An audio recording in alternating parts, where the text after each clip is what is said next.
ঘুম থেকে যখন উঠবা পড়বা আলহামদুলিল্লাহ, আল্লাহ তুমি আমাকে ঘুম থেকে ওঠার সুযোগ দিয়েছ।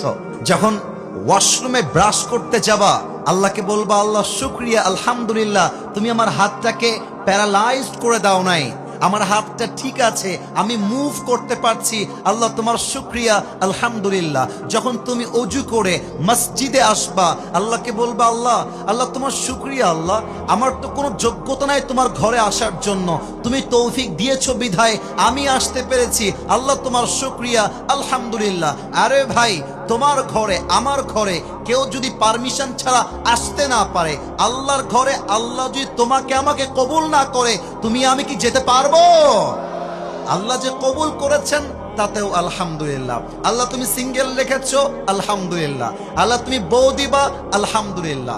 আল্লাহ আমাকে চিট করা হয়েছে, আলহামদুলিল্লাহ। আল্লাহ আমি মা পেয়েছি, আলহামদুলিল্লাহ। বাবা পেয়েছি, আলহামদুলিল্লাহ। আমার চোখ আছে, আলহামদুলিল্লাহ। পা আছে, আলহামদুলিল্লাহ। হাঁটতে পারি, আলহামদুলিল্লাহ। লা ইন শাকারতুম লাযীদান্নাকুম ওয়া লা ইন কাফারতুম ইন্না আযাবি লাশাদীদ।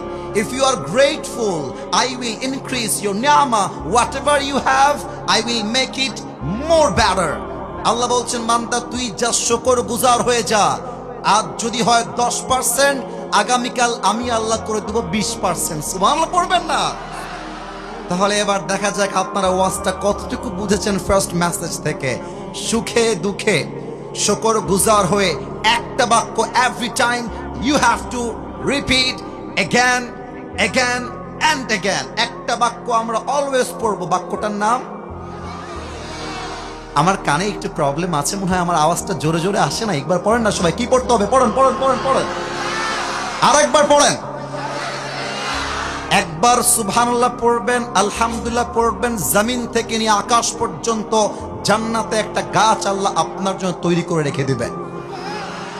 একটা গাছের মালিক হয়ে গেছেন জান্নাত। আর একবার পড়েন, আর এক গাছের মালিক, আর একবার পড়েন, আর এক গাছের মালিক। পড়েন সবাই সুবহানাল্লাহ, আরে পড়েন সবাই আলহামদুলিল্লাহ।